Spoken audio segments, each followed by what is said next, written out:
Hello mga mare, welcome to my mini vlog.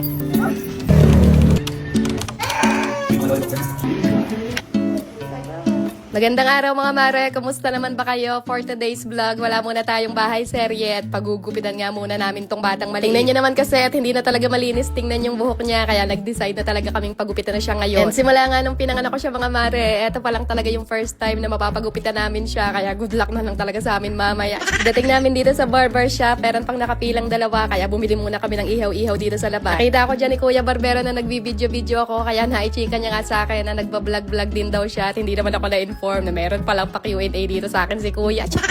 Wala naman kami nakikita sa pupuklan. Kulang. Hindi, marami na ba? Malaki na? Ha? Oh, diba at na-interview pa nga tayo ni Kuya nang wala sa oras. Pero ang masasabi ko lang, tuloy-tuloy mo lang yung pagbablog mo, Kuya. At anong malay natin, baka nandito talaga yung swerte natin. Dito nga yung batang maliit na yung gugupitan mga mare. Hay nako, paglalagay pa lang ng pulbo at nung balabal, talaga na bang pahirapan. Dito mo ba?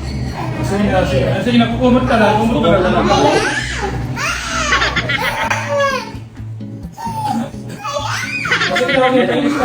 May ginangalang din mga mare at napakapasensyoso nito ni Kuya Barbero. So ang ginawa niya dyan, binigyan niya ng lollipop tong batang maliit. Kaya ayan at napapayag niya kahit paano. Well, pahirapan pa rin naman pero kahit paano, hindi naman natulad nung kanina na talagang nagwawala-wala tsaka nagsisigaw-sigaw pa siya. Ito nga pala yung FB page nito ni Kuya mga mare. Pakisupport na lang din natin. Talaga namang wala akong masabi. Napakabait at napakapasensyosong tao. Ito nga mga mare, sa wakas nakaraos na rin kami at parang nagsisisi na yata ako na pinagupitan ko pa tong batang maliit. Tingnan nyo naman nga kasi at mas lalo tuloy yung nagbukang pinagbiyak na buko tong mag-ama. Ay, Diyos ko, dahil.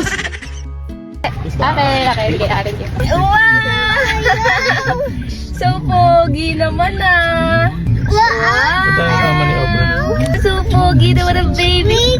Umuwi lang muna ulit kami saglit ng bahay mga mare para paliguan yung batang maliit at para sunduin na rin sa ate at kuya dahil dito na nga lang kami kakain ng hapunan ngayon sa labas. Alam niyo ba, first time lang talaga niya nakatry ng lollipop kanina at parang nawili nga dahil nung nakakita siya dito talagang pilit nagpabili sa amin. Napakain din naman namin yun ng matatamis mga mare like cupcake, biscuit, or ice cream pero paminsan-minsan lang talaga. Dali dito nga lang pala kami kumain sa may kainan malapit lang sa amin para lang siyang style dampa tapos yung mga pagkain nila dito parang mga lutong bahay lang din. Yung unang kain namin dito mga mare, kami lang muna mag-asawa then nagustuhan talaga namin yung mga pagkain nila dito kaya bumalik ulit kami ngayon at kasama naman nga itong mga bata. Dali araw din nga pala to ng linggo kaya parang eto rin yung pinaka-time namin mag-anak, mag-banding-banding or mag-family time baga.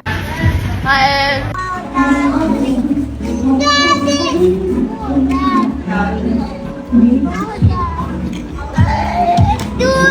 Itong batang maliit, kahit anong masasarap na pagkain yung nakahain dyan, una talagang pipiliin niya yung gulay. Well, kinakain naman niya lahat mga mare, pero pinaka-bet niya talaga sa lahat is gulay at prutas. At pagpasensyahan nyo na lang din pala kung nagkamay-kamay na ang bata patuta at medyo malalaki nga yung kutsara nila dyan, kaya hinayaan na lang namin siya magkamay-kamay. Ayaw mo siya ng gulay, baby.